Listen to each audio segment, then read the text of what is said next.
if you just keep showing up and showing interest and growing a little bit, you're going to set yourself apart from people that look, man, 1 million books get published on Amazon a year. That's a lot. But there's 300 million people in this country and 7 billion in the world. That's a very small percentage of all of the human beings who say they want to write a book. So that's the showing up. Welcome to the Author Like a Boss podcast, the podcast for indie authors who want to improve their writing, up-level their marketing, make money with their books, and have fun doing it. Now, onto the show with your host, Ella Barnard.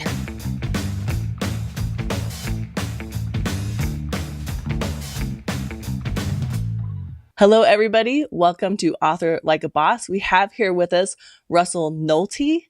Russell is a writer, publisher, and consultant. He runs Wannabe Press, a small press that publishes weird books for weird people, and hosted the Business of Art podcast for almost 200 episodes, which helps creatives build a better business. For the last several years, Russell has cataloged and documented his own struggles to build a creative business.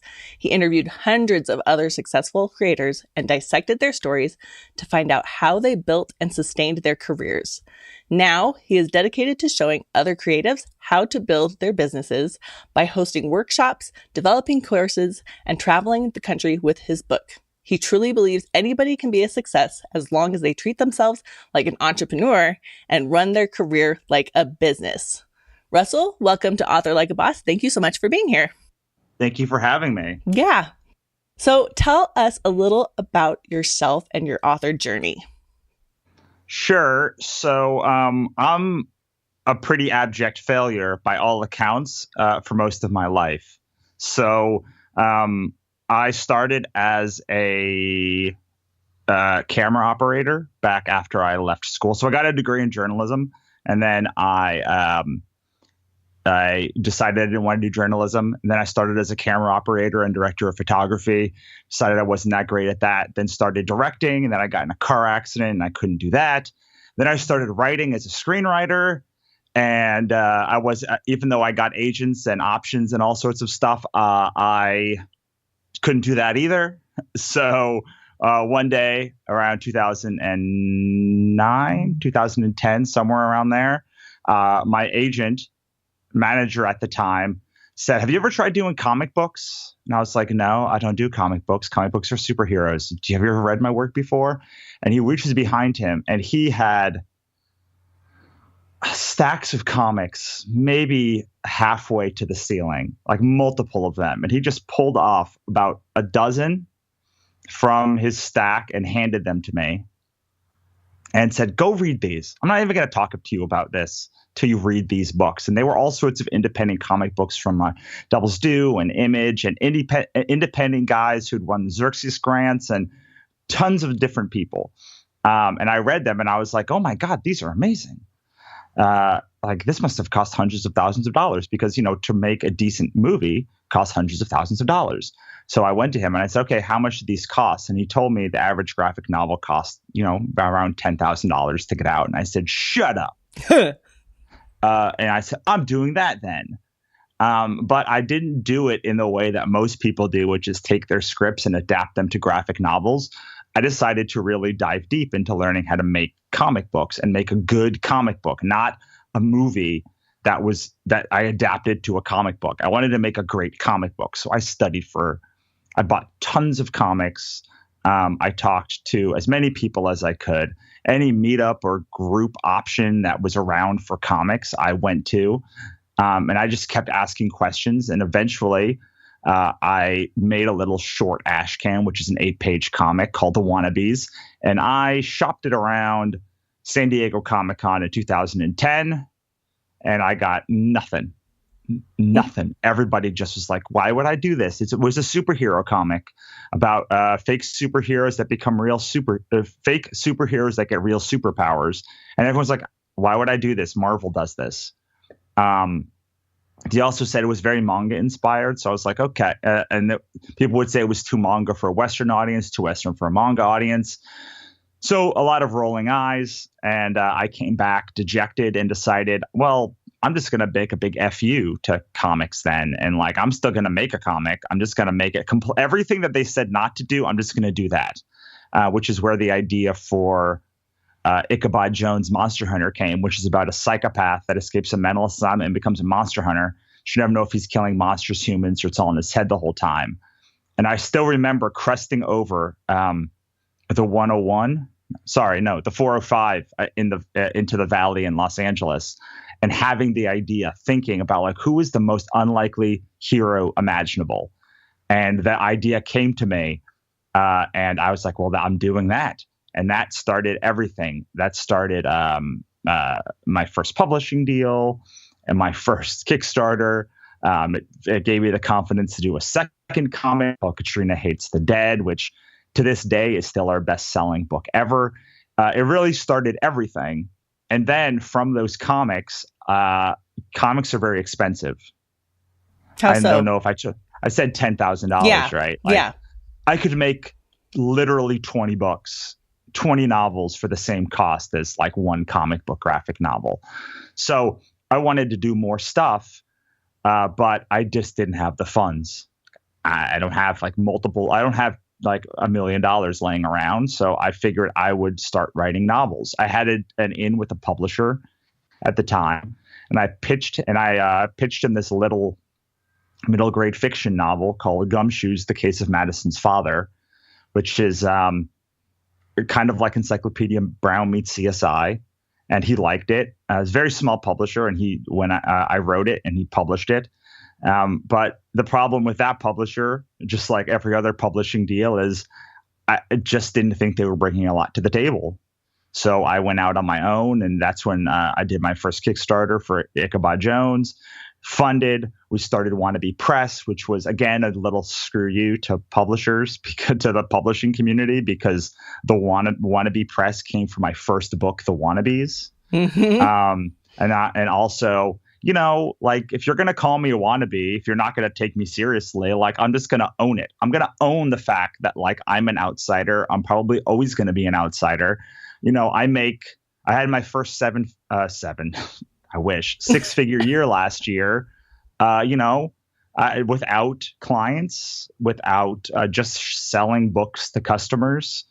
And suddenly, like, other publishers are taking notice. And granted, like, I have a lot of friends who are publishers, so like I am not bitter anymore.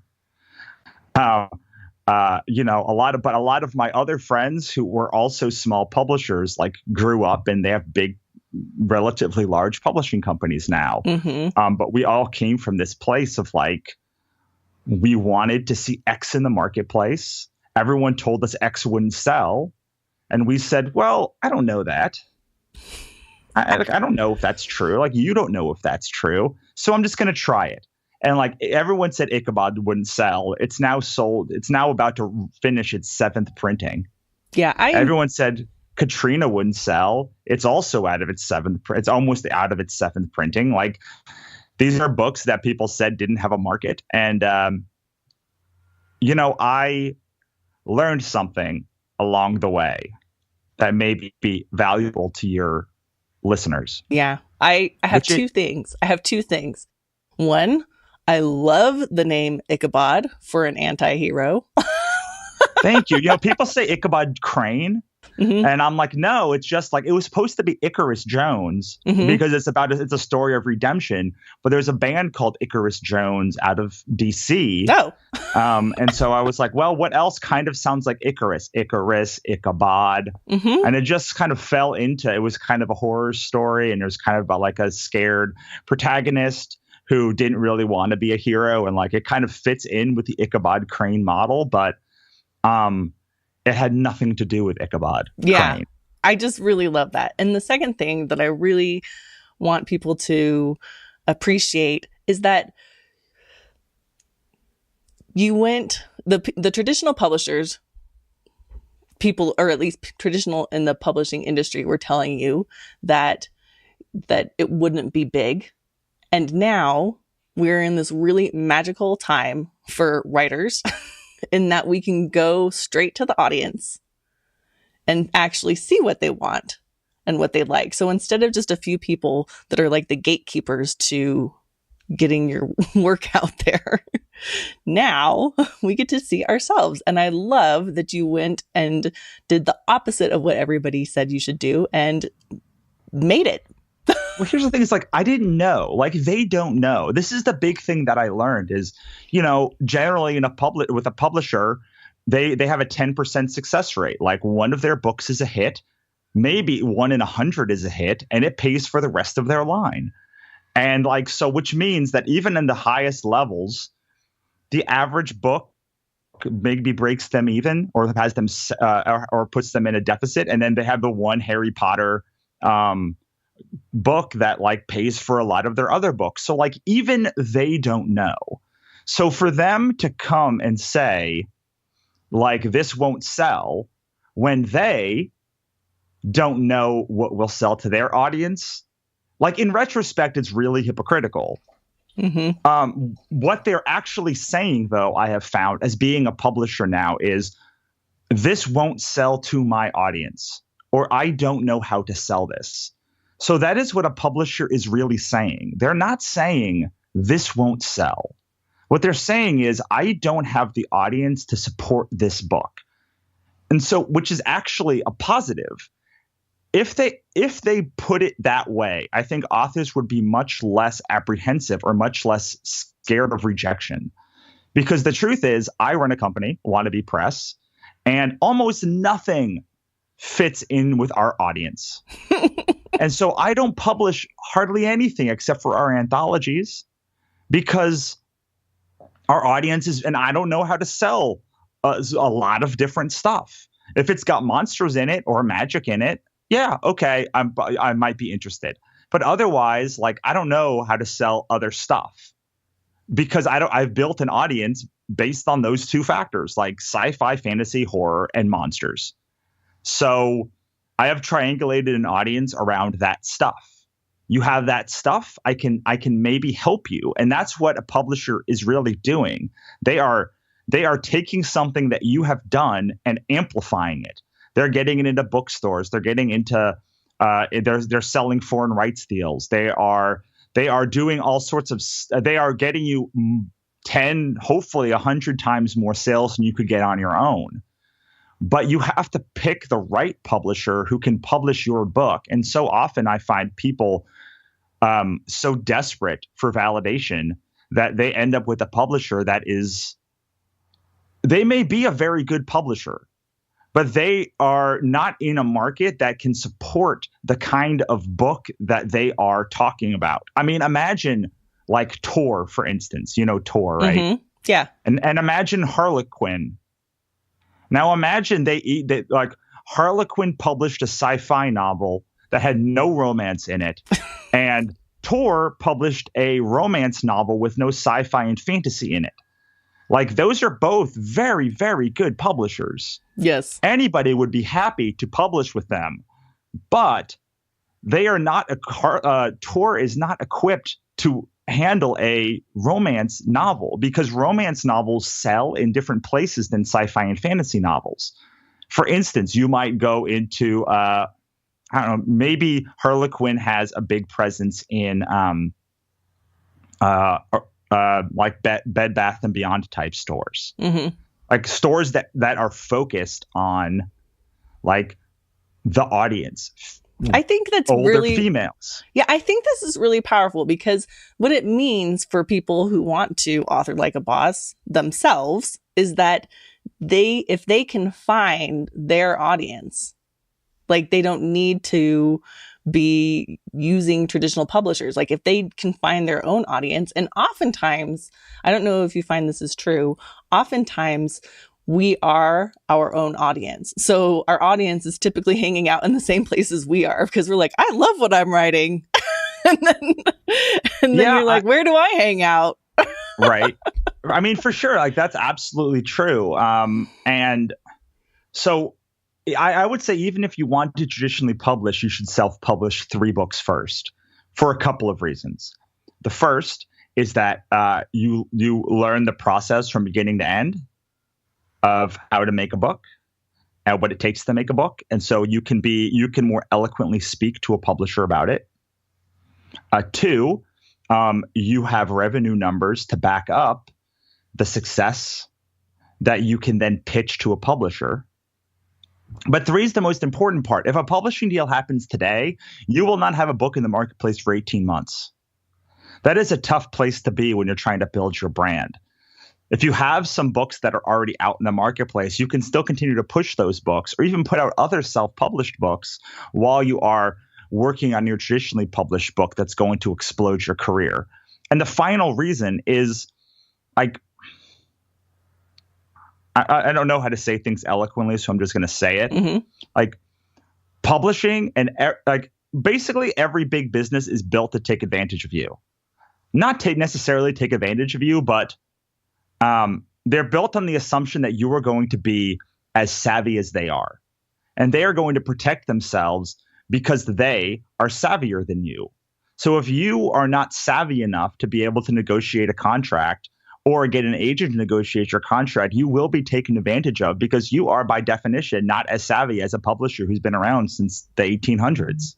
Well, it's right? It's like how many cars do you buy in your life, and then you go to a car salesman, and they know all the tips and tricks, and you buy maybe like 5 or 6 cars in your life, or more if you're lucky.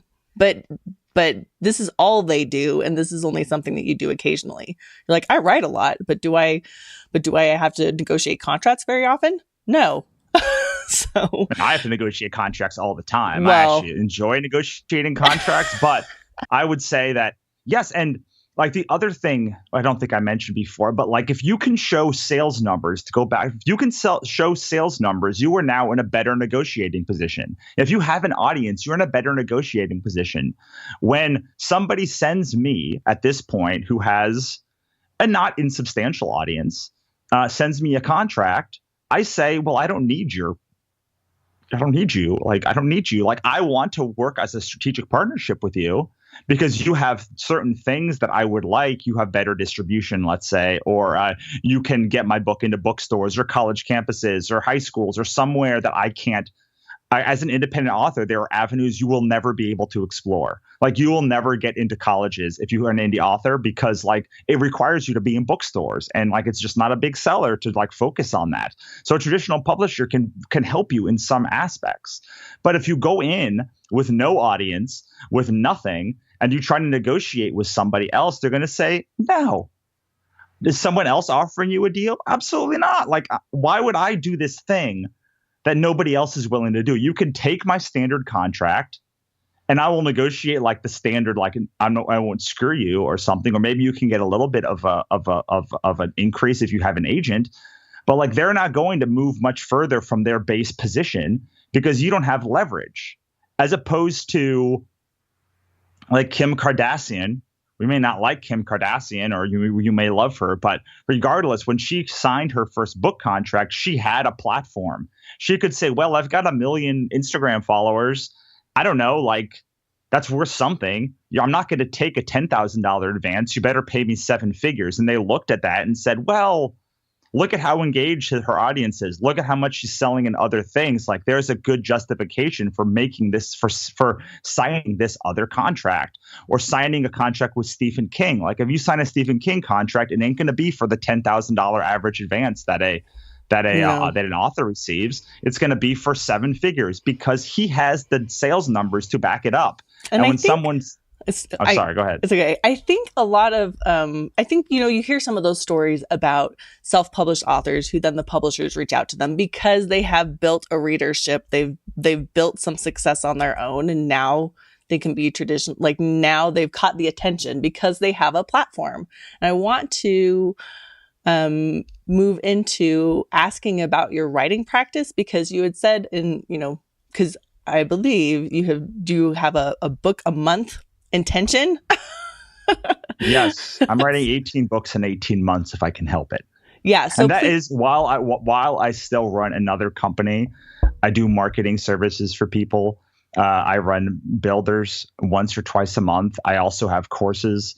I do a lot of and I keep a full convention schedule of 10 to 20 conventions a year. So while I write 1 book a month, roughly. Wow. Tell us about writing a book a month. Now, are these graphic novels or are these these are novels. I'm just curious. Yeah. And so how does that look in a month? All right, this is going to be really boring because, like, and not sexy. It's probably going to turn a bunch of people off who don't, who like want the magical process. But there's an article on Ghost Woods, which I think you sent it to me, so I'll include the article in the in the show notes. So that showed me how to structure an outline so that you could write a book in 3 days. Now, I mean, I don't write a book in 3 days because I can't focus that much, but it showed me the outline process. So I outline for day one, and I break up everything into 4 segments. So however long the book's going to be, my books tend to be 40,000 words. So I break it into 4 10,000 unit segments. And then I break those segments up into 4 segments inside of that. So everyone's a book. So everyone's a chapter. So every 10,000 words, I break it up into 5 sections. So every 10,000 words is 5 chapters. Okay. Make sense? Yep. So roughly that means that a 40,000 word book would be about 20 chapters. So now I give myself a little bit of latitude up and down depending on what the situation is, but generally every 2,000 words is a chapter. Okay. There's plenty of studies that show and plenty of colloquial evidence that like 2,000 words is a good chapter length for independent authors, and that you shouldn't go above 2,500.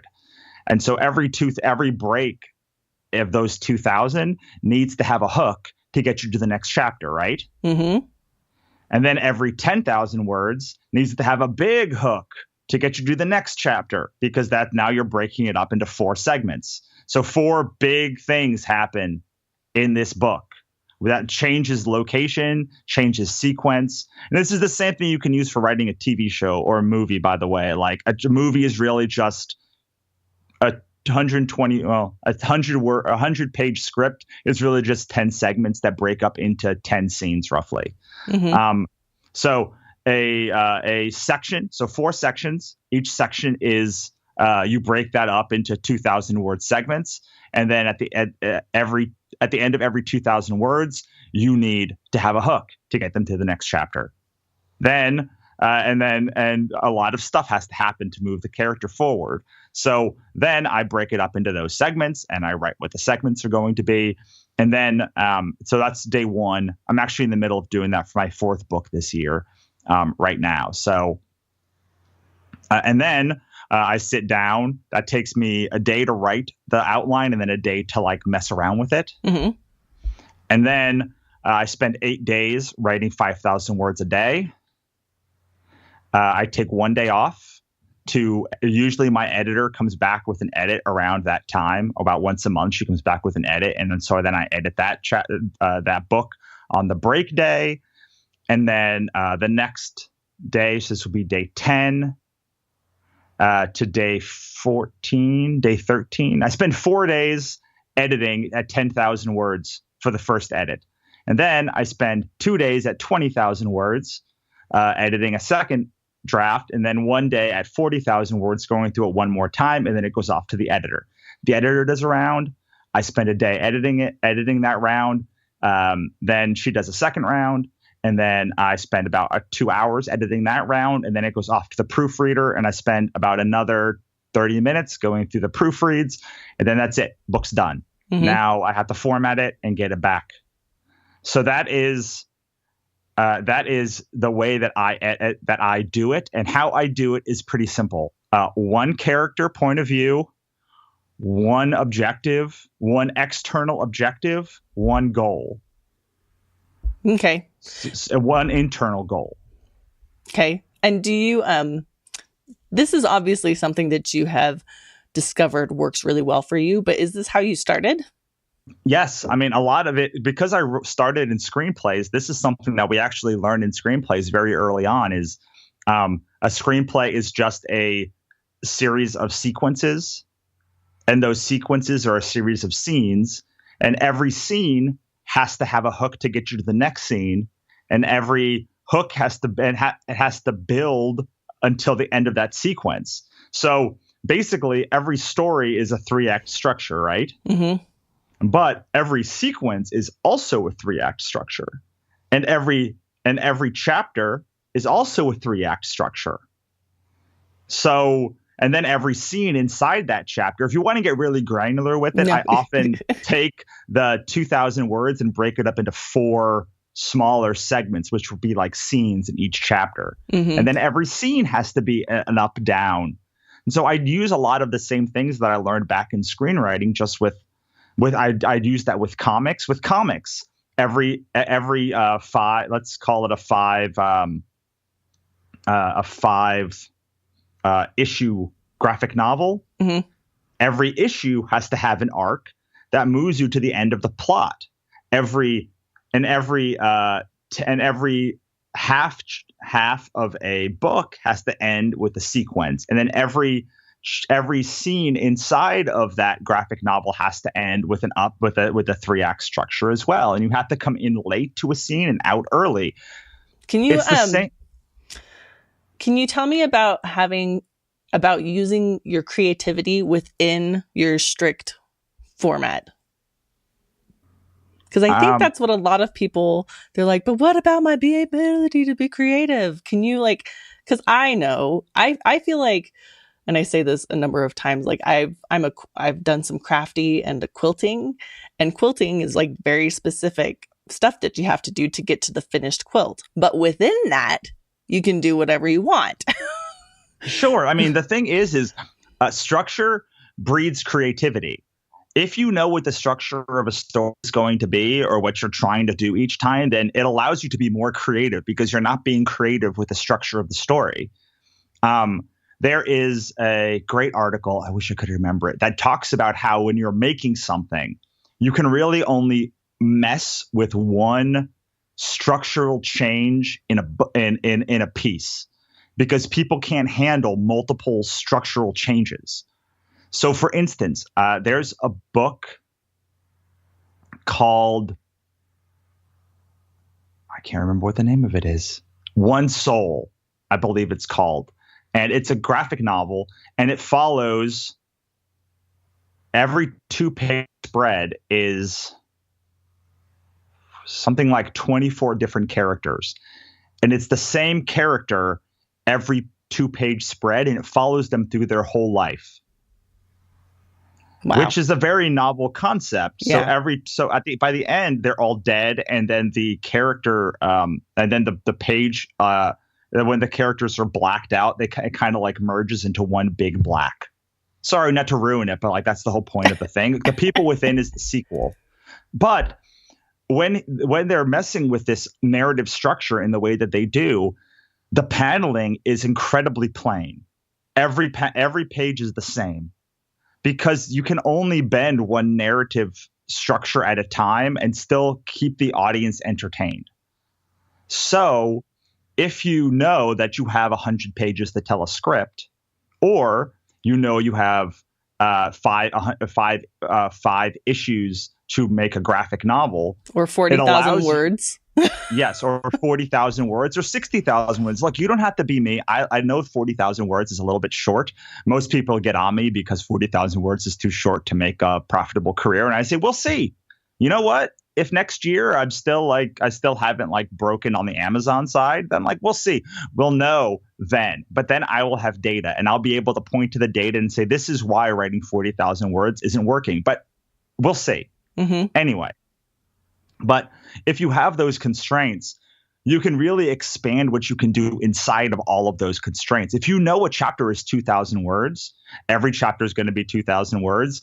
You can explore what a chapter means in that 2,000 words. You can explore what other devices you can implement to change maybe what a chapter structure should feel like. But you can't do that if you just go in with just without knowing, in my opinion. And I've heard, I've read in places that there's only so many decisions that you can make. And so I know that there's some very, very successful entrepreneurs who, and they've taken it so far as they have all the same shirt. That's their favorite shirt, and all the same pants. They have multiples of them, but they just put them on the same every day because they don't want to waste their decision making on what they're wearing. They want to use their decision making on things within their business, which that's to the extreme. But I think it could be useful for authors to know, if you're using your decision making on trying to figure out how to structure, you're not going to be able to use that decision making or creativity on the story, like on the fun creative parts of the story necessarily. Or, I mean, you could go both ways, but I think it's one thing to consider.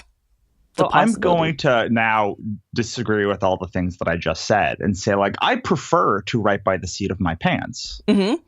Like, it is my preference. I miss often being able to just discover a book.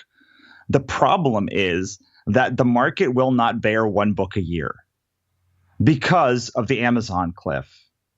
Do you know what the Amazon cliff is? Tell us about the Amazon cliff. Okay, so Amazon, so when you release a book, at 30, 60, and 90 days, Amazon's algorithm starts showing your book less and less, which is why sales tend to taper off every 30, 60, and 90 days. After 90 days, they pretty much don't show you at all.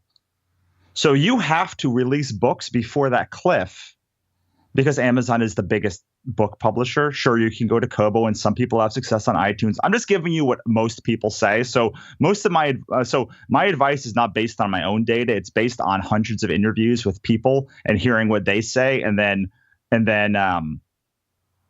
collecting it, and then synthesizing it, and then coming up with sort of, this is what most people say. Successful authors say this. So, like, I don't know. I'm going to go with what most successful authors say. Mm-hmm.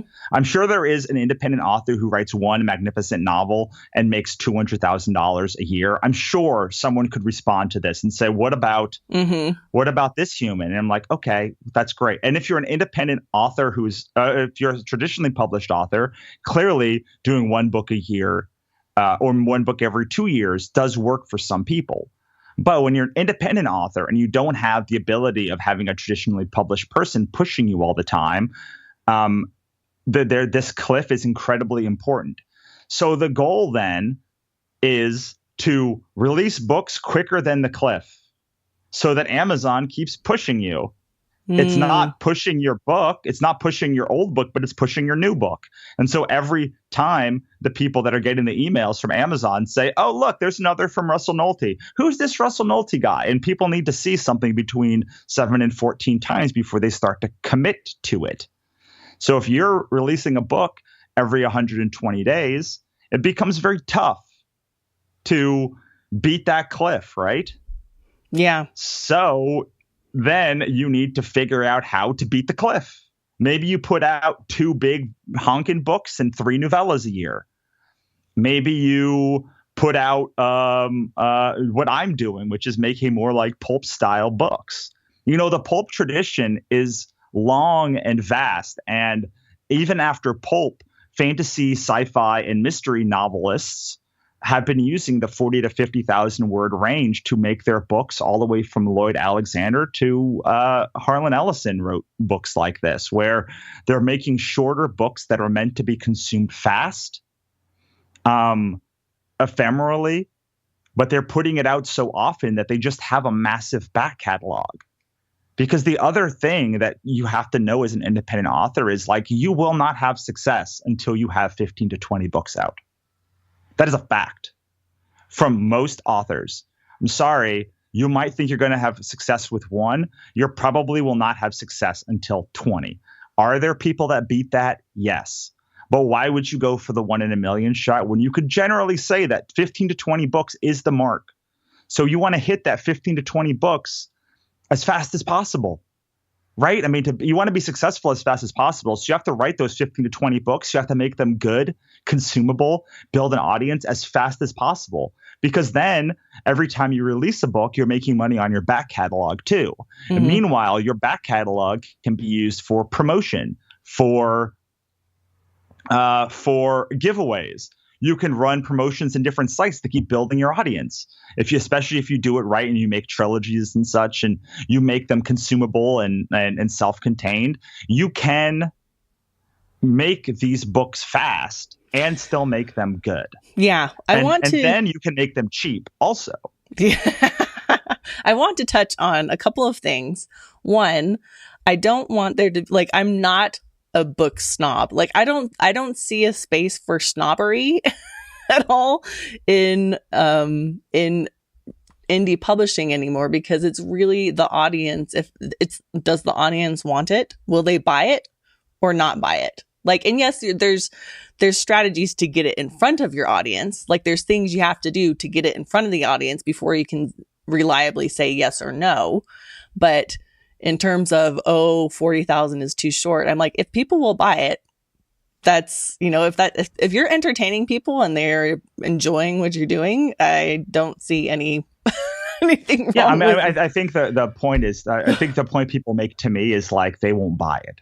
There's not a market for 40,000. It's not book snobbery. It's most of my friends who are like marketers that say, book marketers that say like, the market really, the average book is 85,000. The average top book on Amazon is 85,000 words. Mm-hmm. So they're like, well, you're making a book that's half of that and charging $2.99 instead of $3.99. Like, that's what the market says. And on one level, I agree with what they're saying. Like the market is saying that it's that the $3.99 book at 85,000 words is where the price point is. However, what they fail to see is the speed at which someone can create a 40,000 word book is not just half, it's 10 times faster. Because a shorter book has one character perspective that are going for basically one goal and have one mission, as opposed to an 85,000 word book, which generally has 10 or 15 different points of view. That is a lot of different things to juggle, that has multiple love story angles and B plots and C plots and D plots. If I were to add a B plot, a C plot, and a D plot, you know what I'm talking about here? Okay. Then, a 40,000 word book, A plot added, and a 20,000 word B plot, and a 15,000 word C plot, and a 5,000 word D plot. All of those things together add complications to the book with how they play together. So it's not just double as long to make a book that's 85,000 words.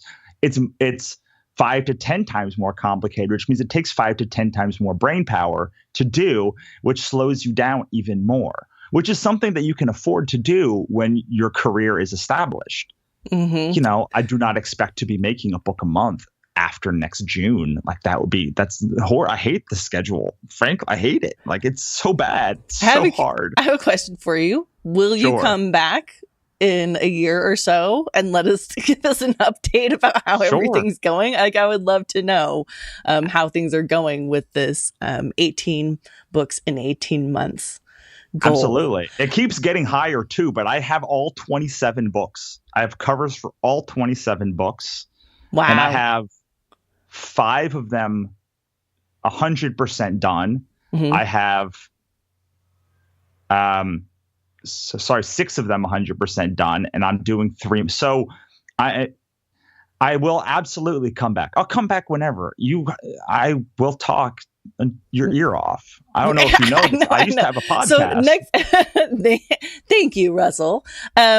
Question, I want to move on to specifically marketing, because we've talked a bit about writing, and I want to talk about a couple of things. So when did you start with your marketing, and what did you start with? And I think you said something about making friends with creators when we were connecting beforehand. So I'm really curious about that specifically. Sure. So I started really hardcore marketing in the way that I became obsessed with it in 2015 after a marketing company stole $5,000 from me and didn't return anything. Jeez. And I vowed to never have that happen again. It was the worst decision of my life as far as like business goes. Okay. I'm like, that's not bad. like in a world that has like, I've made a lot of bad decisions. I've had a lot of bad partnerships, had a lot of people take money from me. This was like to have someone just take $5,000 and then like run off and not do literally anything. It was the worst. I've usually gotten at least something out of it. This guy got literally nothing. Yeah. 5,000 is a lot of money. Yes. So it made me obsessive about learning how to make a website, learning marketing. I started listening to every podcast I could find. I started talking to every human I could find about marketing. And frankly, book people as a whole are just terrible marketers. Like, their marketing message is generally like, keep writing books, make another book. And I'm like, that's the terrible message. I would there's more to life than that, like building an audience and all of that stuff. So I became obsessive about that part of it in January of 2016. Okay. When I was supposed to launch something called Kickstarter University. And I had put $5,000 into it. And it was supposed to carry most of my year in 2016. It was supposed to be like a $50,000 to $100,000 course and membership site. And I got jack diddly from it. Like, literally, I think I've made $30 back from that over the last 2 years.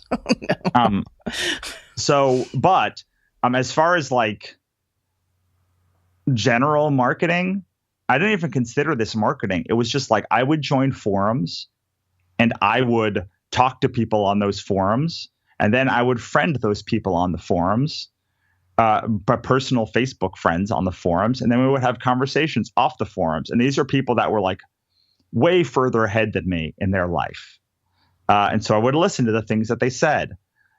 Because like we were friends, and like they were giving me advice, and the least I could do was take that advice. Mm-hmm. And then I started going to conventions, and I started going to writer meetups. And you start very easily seeing which meetups are good for you to join. So there's I like to say there's beginning, intermediate, and advanced writer groups, and like marketing groups and author groups, and really any group. And they all have their purpose. There were screenwriting groups that were for beginners. And you knew that they were for beginners because like everyone who you met there was for a beginner. And then there were ones for people that like already had some stuff, but they weren't really great. And you kind of graduated to the intermediate group, because eventually you were talking like at the beginning, the beginner group was great because you were like, oh, I didn't even know like you could have a meeting in LA. You've had a meeting? That's great. You finished a screenplay? But eventually you're like, okay, I've done all this stuff. You're giving me no information. And then there's intermediate groups and advanced groups. So I would just keep graduating from group to group to group. And, I would listen and I would implement. And it takes a long time to implement. These are long-term strategies. Like the people like to point to 2017, which was last year, when I did a $27,000 Kickstarter as the moment I quote unquote broke out. And people started knowing who I was and asking my advice. And I was like, I've been doing this since 2006 as far as the writing goes. And like all of this marketing stuff goes. So this is like, yes, thank you. I did 10 years. It took me 11 years to do this, to like have any measure of identifiable success. When I talk about success, I say like one day you were at one level and the next day your life changed. Mm-hmm. And that happened during this Kickstarter campaign. Like I watched my life change in one day. Like it was the kind of event that like literally changed my life. So go ahead and tell us about that. And if it makes sense, how being friends with these other, I guess, experts or people with more experience, how did that assist with your Kickstarter or what happened? Sure. So I hate talking about marketing with friends and such, because the truth is like, when you are friends with humans, they tend to want to work with you, right? Yes. They tend to have similar interests, and you tend to gravitate towards those interests. Now, I tended to be the human in my group of friends who was always the best at sales, the best at presentation. So like I would always outsell everyone else I knew by a massive factor in book sales. Now, could they outsell me with original prints and pins and other stuff? Yes. But I'm talking about like on my table at a convention or on my store, there are books. People still are fascinated that me as a single human can make a living literally just on books. Like I don't have other things. don't have I don't have, sometimes I have prints and other stuff, but generally it's like 99% books and books alone. Mm-hmm. And so I kind of had a reputation even then of like being really good at sales and being pretty friendly and nice and jovial to talk to, and helpful. And so a lot of people wanted to work with me. And I wanted to work with a lot of people. But as a writer and as a publisher, I publish very few books, and I'm only a writer, so I cannot like assist other people with writers with their comics or other things. Yes, I could do some editing, but like I'm not a big fan of editing except for developmental editing, and I'm not a great copy editor, so I tend to not do any of that stuff. But what I could do is make an anthology book, and I did. It was an invite-only book called Monsters and Other Scary Shit, and I just asked a bunch of my friends if they wanted to contribute a story. I wanted to work with all of these humans. I knew they liked monsters, and I knew it was a finite, short amount of time that they were that they were committing. It was somewhere between 1 and 15 pages. So we had over 50 creators between writers and artists give a part of their book. They also knew that I was a fair publisher, so like their contract is very fair as far as like what they get compensated for royalties and such. And then I created a Facebook group so that we could all share the pages that we were coming up with and talk about like monsters, and like, you know, my friends all became friends with each other, and it was great. It was a great like feeling of camaraderie. And then they also were incredible creators because I knew them all. Like they all made really good work. They all made that work over a long period of time. And they all had a little bit of an audience to a big audience. Even my friend, the cover artist, Aaron Alexovich, draws for Invader Zim. Mm-hmm. So like we all had an audience. A lot of us had done Kickstarters before. And so when I compiled this, I kind of said, you know, this should go really well. I don't know how well it's going to do, but like it should go really well. We've got 50 creators. We're all friends. We all want to like see this book succeed. I kind of like created this community of humans, and the book launched, and we did $27,000 in that month. And my life, I suddenly went from a creator who had raised about $20,000 over four campaigns to one that doubled that in 1 month. Yeah. And that exploded my audience. It got all these other creators talking about me and the work. It got all of the creators to like go to their audience and have them pledge to the campaign. And it was amazing. And then I followed that up with a graphic novel called Pixie Dust that raised $25,000. And it didn't have any of those other people involved in it, except for one of the artists was the artist for my book. But we raised $25,000 in that campaign. And a lot of that was because I had created this camaraderie in this other book that we made. But, you know, it was all just a jam book of us wanting to talk about our love of monsters. When I started that book, when I put out the call for it, like very few people knew who I was. Like I wasn't making beautiful hardcover books like I am now. I wanted to make something that was an anthology. A lot of people, we were talking about working together, and this seemed like a good opportunity. But that all came from years of making friends, not like marketing, mm-hmm. but like making friends in the industry. But meanwhile, I was making good books. And people kept buying those books and putting out those books, making my writer name increase in recognition. It didn't make my friendships increase in recognition. It just like made people recognize me and as a human that was nice and talented, mm-hmm. which is probably the best advice that I could give anybody. It is so important to show up and just keep making things, especially at the beginning. I know this sounds stupid, You're listening to it, rolling your eyes. I know you are, because I've done this once or twice before. Not you specifically, but the audience, the listeners.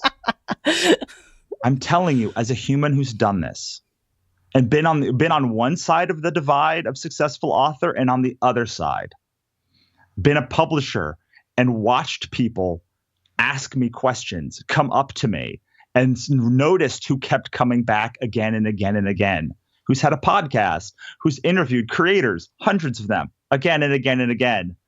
The most important thing that you can do, besides not being a dick, is show up again and again and again, over and over and over, for years. Because right now, if you're just beginning your career, there's a lot of competition. Everybody wants to be an author. Everybody.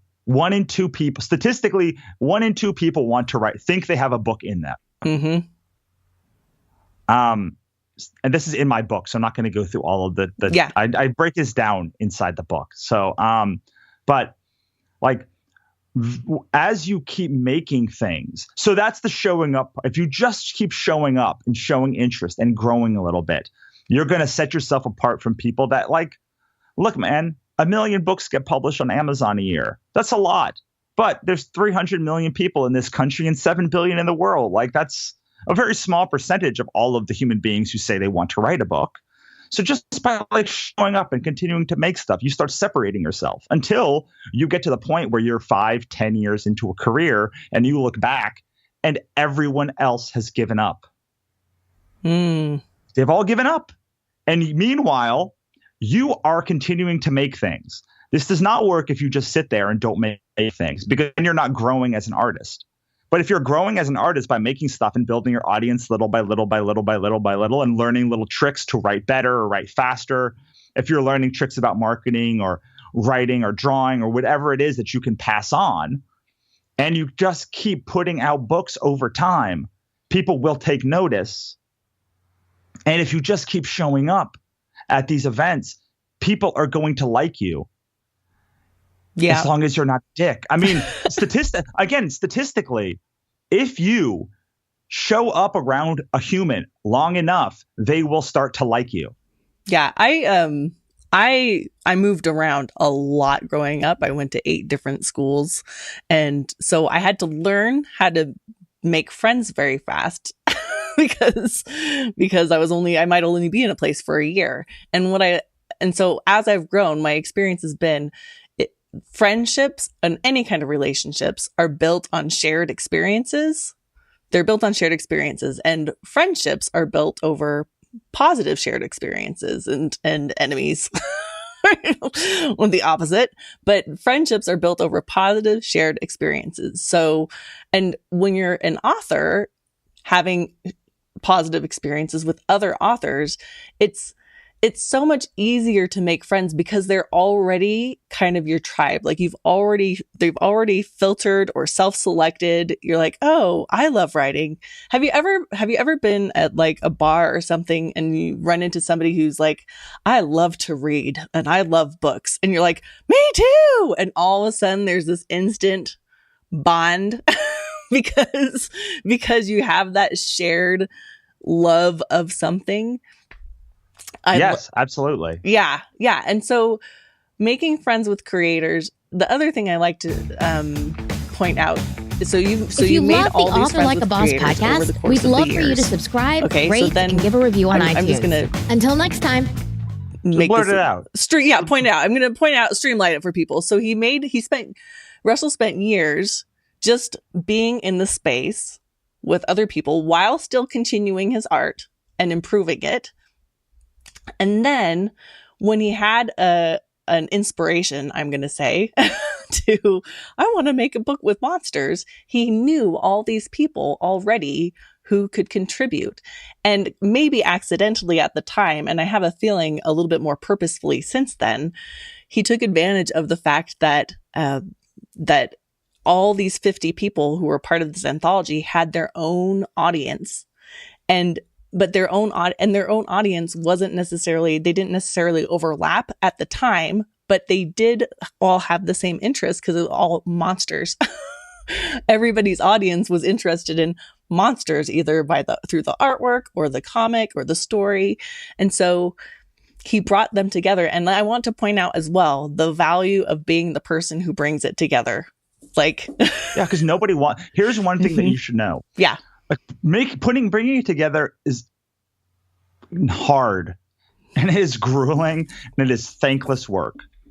I run Facebook groups. I do podcast. I do all sorts of things that publish, like run group builders. All of these things are things that are thankless work that nobody wants to do. They all want to be involved. Like, people love doing our group builders. We do like a 5,000 email group builder in a week. People are more than happy to spend $40 or $100 to join that builder. But nobody wants to put it together because that's where the ass ache is. So if you can be the guy who takes the ass ache out of it, or the woman who takes the ass ache out of it, then you are going to be in a great position. Because here's one thing, and I did it very intentionally. In fact, I could have released that Pixie Dust book early in the year, and I chose to do it late in the year, assuming that the people that joined the Monster Anthology, if it was successful, would then back the Pixie Dust Anthology, because they would see that my books were great. And so they would then all buy that second book. Like, it was very intentional, that part. What wasn't intentional was like this idea that like you're trying to make $1 on the other humans that are involved. Like, you are making $1 on them. Like the anthology, I make 90% of the sales of that anthology. I am making $1, but like, this was about the combined communal experience around creating something cool. And most people that go into networking, go into like doing networking or stuff, are trying to be this human who gathers other humans to do their bidding, if that makes sense. That doesn't sound very good. I mean, it does. I want all of these other authors to be friends with me so that when I release a book, they can help me. Like, that's like it's sleazy. Gross. Yeah. It's gross. Yes. However, it like the helpful part is a tangential benefit of making friends with humans. The humans that you were friends with are generally the people who want to help you and who you want to help. Mm-hmm. So like, I spend a ton of money on independent comics and books every year because I want to support the humans that are in the community, regardless of whether they support me or not. Doesn't matter to me whether they support me. I'm friends with them, so I want to support them. But there's this thing of like, oh, he's a friend and he didn't buy my book, which is gross. Like, just think of like, dissect that sentence like for more than 5 seconds, and you'll see how gross that is. Like, a condition of you being friends with me is that you buy my book, which means you are expecting someone to pay to be a friend with you. Yeah. That is a gross proposition. The proposition should be, hey man, we're friends. I made a thing. You made a thing. That's awesome. I'm going to buy your thing. I don't care if you buy my thing. I just wanted to support you, and I like this thing that you're doing. And that's something I always had, was this enthusiasm to go up to people, buy their stuff, and be generally excited that they were making stuff. It was never about me. A tangential benefit of being friends with somebody is that they want to help you and might contribute to an anthology. They might not.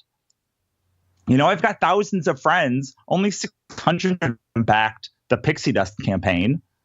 Only, you know, out of all my whole audience of 25,000 people on our mailing list now, like, that many people do not buy my books by any measure. Yeah. So like, but by saying, hey, to be a fan of mine, you have to buy my stuff, like, has always been this gross proposition for me. The proposition that I always make is, hey, let's be friends. Let's be fans. You're a fan of this. Here's other things that I'm a fan of. If you're a fan of me, you'll like this other stuff too.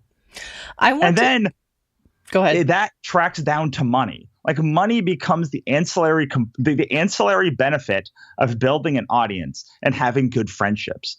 But I have never gone into any of my friendships with creators. I went into the friendships with creators to learn how to be better and to meet people who were doing things better than me. But it was always about being friends, not about them supporting me in any way. That was, again, an ancillary benefit of friendship. Yeah. I want to talk about what you just said, which is, hey, could you kind of briefly mention your email list and the people that are signed up, subscribe to your newsletter? And I want to just touch on that a little bit because you said, oh, you like monsters? Here's some other things that I like the way that you're communicating with your email list. It sounds like not only are you friends with other artists who are maybe a little ahead of you, but you're also friends with your email list and the people who are receiving your newsletter. Like that same kind of energy of friendship and not desperation, maybe, or whatever, is how you're communicating with your audience. Is that true? Yeah, I think that's true. I definitely feel close to a lot of people on my email list, even if I've never met them in person. And I feel like if they're a part of, this has always been a thing that I've been very cognizant of. Being a part of my community is not does not come with it a requirement to buy the things that I make. The requirement to be part of my community is that you like the things that I like and that we all like together and that you're not a dick. Now, again, the tangential benefit of having friendships or having people think of you on a deeper level than just an author is that those people have a stronger bond with you and they want to not only buy your stuff, but they want to share it with other people. But again, this is the tangential benefit. And this is the thing that I've always made. This is the gamble I've always made, which is I am willing to forego money now to get fans for life and to get people who are generally interested in the things that I do. Because this world is lonely and cruel and bitter. It doesn't care about you. It will go on without you, and people will mourn you for almost no time at all, comparatively to how long you lived. However, so the only thing you can do to combat that is to find people who resonate on the same frequency of weirdness as you. I say this at shows all the time. The reason that I invite everyone over to my table is because I want to show a lot of people the thing that I have. And I want to find the people that resonate on the same frequency of weirdness as me. And if they resonate on the same frequency of weirdness and they are endowed with the money to buy my book, they do. Yeah. I love that so much. Russell, I can't even tell you when I like to talk about people having a tribe, and I think you and I might resonate on a similar, somewhat weirdness because when I have people that join the academy, I'm like, one of us. I'm like, this is my right. thing. I'm like, you're one of us now. Now so I want to caveat that by saying that there are people that are very much in the vein of build a community like we are talking about right now. Mm-hmm. Building a community does not mean that you do not give people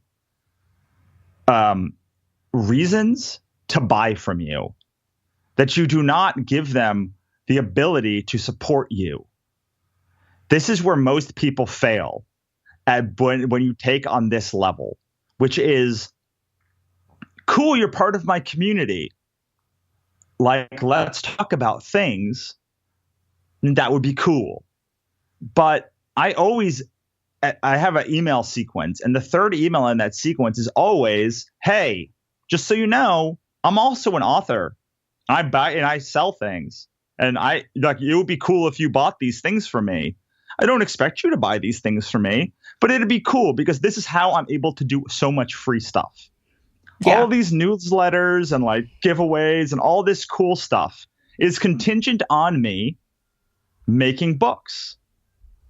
And if selling I can't them. make, yes, and if I can't sell books, I can't make more books. So Yeah. I do not expect you to buy the thing that I'm selling. However, if you have resonated with the thing that I do and all of the stuff I've given away to you and all of the things that I am, and you want me to continue doing that without having a job, which I have not had since 2015, if you want that to continue at the pace that it's continuing now without me having to have a job and taking 12 hours from the ability to do this, then you should buy this thing. Yeah. But it isn't. So you must give people a reason and the opportunity to support you, because if you do it right, they will. I have a story a little bit about that, because I was working with an author and she spent like 6 months. She built her email list from 40 to 5,000 before her first book was coming out, which is super impressive. And I'm on her email list and I'm like, I knew exactly when her book was coming out. And I was like, okay, where's the email? Where's the email announcing, like, you spent all this time giving so much value and building this community, and she didn't announce when the book came out. And I was like, come on, I'm emphasizing what you said, because you have to give people the opportunity. Now they can say yes or no, but they don't even get to say yes, even if they want to, if you don't give them the opportunity. They can say no if they don't want to, and they won't.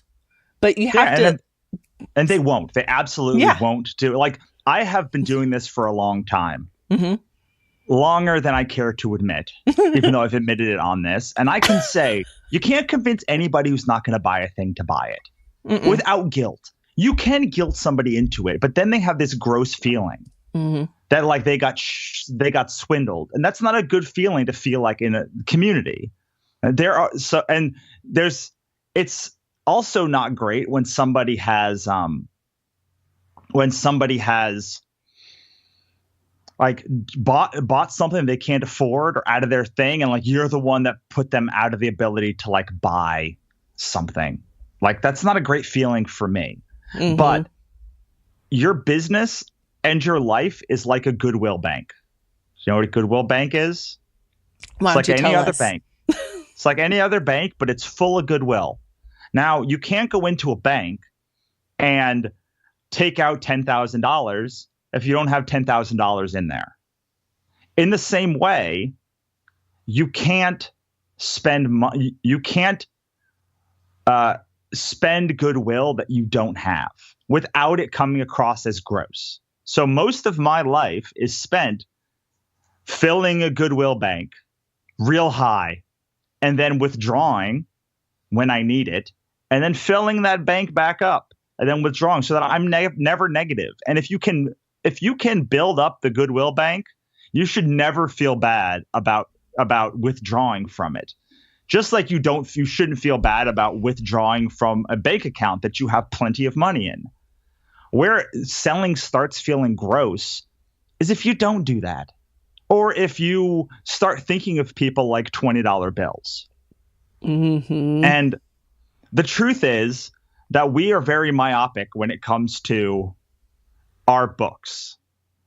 Like, oh, someone spent $5 on my books today. But in reality, the average human makes minimum wage, or maybe $15 an hour.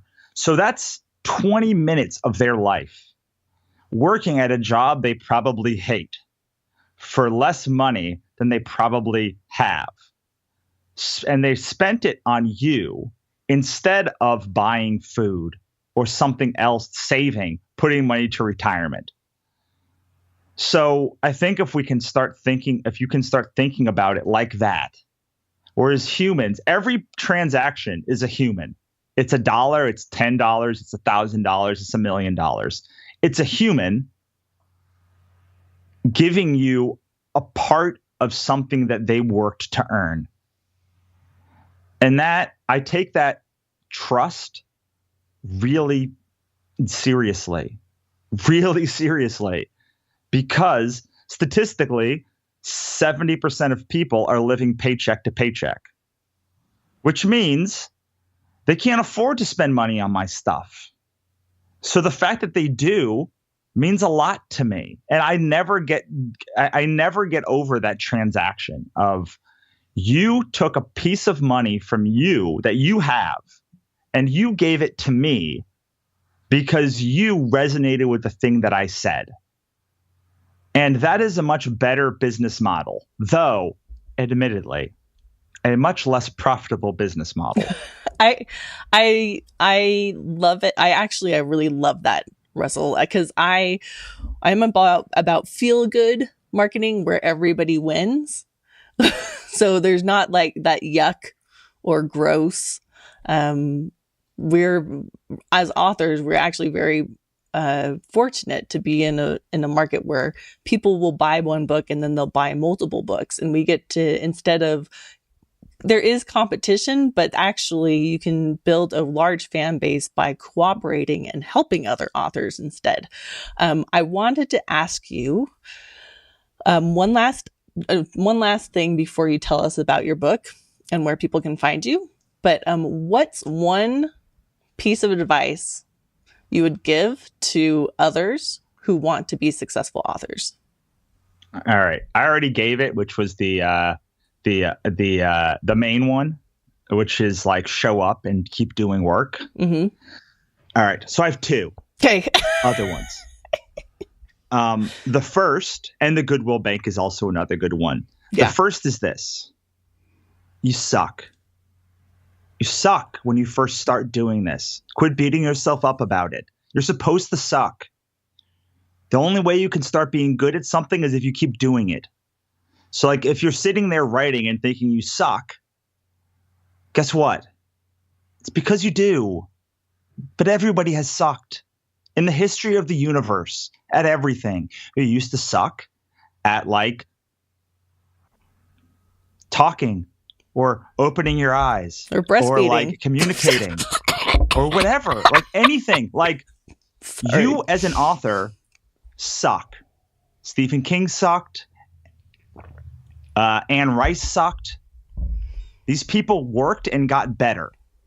The reason that you think that you are cognizantly aware that you suck is because, like Ira Glass said, yes, you have really good taste, but you are not capable of executing on that taste. And the whole process of art is to close that gap. You'll never close it 100%. Every single time I write a book, I'm like, shit, I wish it was a little bit better. I wish it never fulfills the vision that I had, but it's way closer than I was 15 books ago. So most people are like, I've been working on this book for 7 years. And I'm like, well, that's ridiculous. Like that book probably sucks. I'm sorry. It probably sucks because it's your first book. What's better is to keep writing books. Put that book aside, write 10 other books, then come back when you don't suck so much. Write things that you don't care about nearly as much. When I started, I was writing like action movies and animated television, all sorts of stuff that I didn't so much care about at the time. But I did it because I did not care about those things. I could just do it for the art of the process. And from that, some of my favorite pieces I've ever written came. Like my book, My Father Didn't Kill Himself, came from this process. But it came from knowing that I suck. Someone once told me that you're going to suck for the first 10 projects you write. And so I set out to write 10 projects as quickly as possible, knowing that they sucked. I don't know if I could tell you suck one more time, but I'm going to do it. Like, quit beating yourself up. You do suck. I sucked too, but I am not that talented, nor am I that smart. I just kept doing it for long enough until I broke through. And you will break through too if you just keep going. But do not let your current level of suckage, which is high, prevent you from actually contributing and making this career. Because you can make this career. Yes. And I know because I am not that smart. I am not that talented. And somehow I have done it. What I am very good at is learning the tips, tricks, and hacks to cut that time down. But it is not a magical crystal ball. It is not magic that these people succeed. Anyone who tells you, like, just write a book and put it out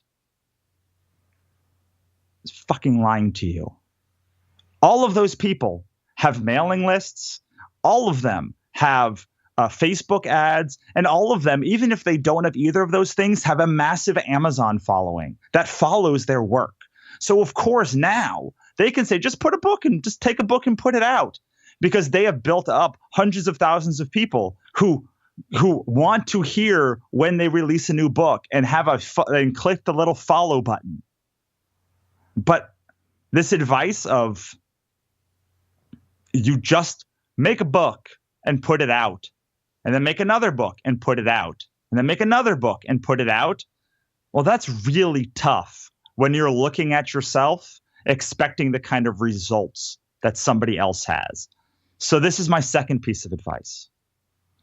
Don't compare yourself now, when you suck, to somebody who has been doing this for 10 years. That's crazy. That would be like comparing yourself to an Olympic athlete and then getting bummed out because you can't sprint a world record speed when you've not run for 2 years or ever. Like, you would never do that. Well, the people who are further along than you should be using as a model, dissecting them and finding out how they got to where they are. But you should absolutely not expect a Stephen King level of success on your first book. Because if you go to most successful authors and you just look on Amazon and just look at all of the books they've put out, usually it's a ton. Isaac Asimov put out on a level of 400 or so odd books. Yeah. And I dare you to name more than 10 that you enjoyed. Because people name the Robot trilogy, the Foundation trilogy, which, like, that's not really fair. They just named the trilogy. So there's 6. And then they get like a couple that they like, but like 400 books. Yeah. And I get maybe an answer of 10, maybe 20 from a massive science fiction aficionado. So imagine that you are Isaac Asimov. And if you want 4 books that stand the test of time, you're going to have to put out a lot of books, because no matter how talented you are, you're not going to capture lightning in a bottle more than a few times in your life. Yeah, I'm going to, Russell, recommend that everybody who just listened to this go find that Ira Glass quote about the having good taste. Oh, well, it's in my book, Sell Your Soul. So maybe you should just buy the book. There we go. Okay. Boom, it'll be there plus another like 50,000 words on top of it. So Russell's going to do that. And also, for the feminine people out here, the other way of saying you suck is being very gentle with yourself. Be very, very gentle with yourself on your first books, but keep going. Like, your first book will always be a first book. And I don't know if you guys have ever accidentally bought. I've gone out and been like, oh, look, a new book from one of my favorite authors, and purchased it, and then realized that it was actually a reprint of one of the first books. And the difference in the quality between the books that I'm familiar with and the first book is huge, because even amazing authors, just like Russell has said, even amazing authors still had to start with a first book. And even amazing authors on top of that, like, don't hit it out of the park every time. Yeah. Yeah. Like, there are so many, like, I love Kurt Vonnegut. But then again, like, I love 10 or 15 Kurt Vonnegut books. He wrote like 40 books, and like most of them I could take or leave. I mean, imagine William Shakespeare. He made 37 books. 37 plays. We produce 10 of them. Yeah. Maybe. Yeah. And 10 of them are like really bad. Like the kind of plays that you're like, how did this even get produced? And you're like, oh, he probably like was William Shakespeare. And he's just like, I'm William Shakespeare. I'm going to make this. And it doesn't even make any sense. His books, all his plays often were like very rote as well. I mean, if you're talking about a human being who was incredibly successful, who wrote the same thing multiple times and like tried to change things with like character when he didn't with structure, like almost all of his historical plays are roughly the same. Almost all of his comedies are almost the same. Almost all of his tragedies are very similar. And if you look at 37 of his plays, you start seeing the same themes in all of his comedies, all of his dramas, all of his historical. Yet, I can name probably more obscure William Shakespeare plays, but like name 10 Shakespeare plays that you liked. But that you liked. Like you may be able to name all 37, but like name more than 10 you liked. And he, as much as anybody, Charles Dickens is another one. Like the Bronte sisters are a exception where they wrote very few books and multiple of them are classics. Mm-hmm. Russell, you know what book could be a classic? Yours. I hope so. Can you tell us about your book and where everybody can find you if they want to know more about you, your comic books, and various places? Sure. So I write a lot of books. The one that's most relevant to you is called Sell Your Soul, How to Build Your Creative Career. It's basically this, but like for way longer and actually not rambling. So it's broken down into 5 sections: how to make better content, how to build a sales funnel, basically, how like the fundamentals of sales funnels, and et cetera, other things, how to build your audience from scratch, how to sell at conventions, and how to launch products successfully. So these are 5 areas where I'm very good at. Look, I'm not shy to saying like I'm a great writer now. Terrible for years, but like I'm pretty great now. So I know how to make great content and I know what it takes to do that. Like I'm very good at sales, so I know how to like the fundamentals of it. I'm excellent at building an audience. We talked about this. We've gone to 25,000 email subscribers from 2 since last August. And now I do it for other people. I show them how to like build their audience and like run group builders for them. I just destroy at shows, like conventions around the country. And then I did two $25,000 Kickstarters last year, raising over $50,000 and $70,000 total over 7 campaigns. So these are things that I know. I'm going to be honest, though, like I'm not a lot of people's cup of tea. I get that. That's okay. Like I'm pretty brash. I'm pretty like straightforward. Some people don't like hearing that they suck, and that's all right. Luckily, there's a lot of people that talk in a much different way than I do. But if you've resonated with what I've said, it's like that in book form. And you can get that at GoSellYourSoul.com. It'll take you right to the Amazon link. It's $4.99. If you would like the audio, I do have the audio version. Just email me, russell@wannabepress.com. If you like audio, I also used to have a podcast called The Business of Art, which you could find at thebusinessofart.us. It was all about interviewing creators and doing lessons about building your creative business. Currently, I have a blog that I am building out, which is basically the best of everything that I've written since 2007, and then new stuff at thecompletecreative.com.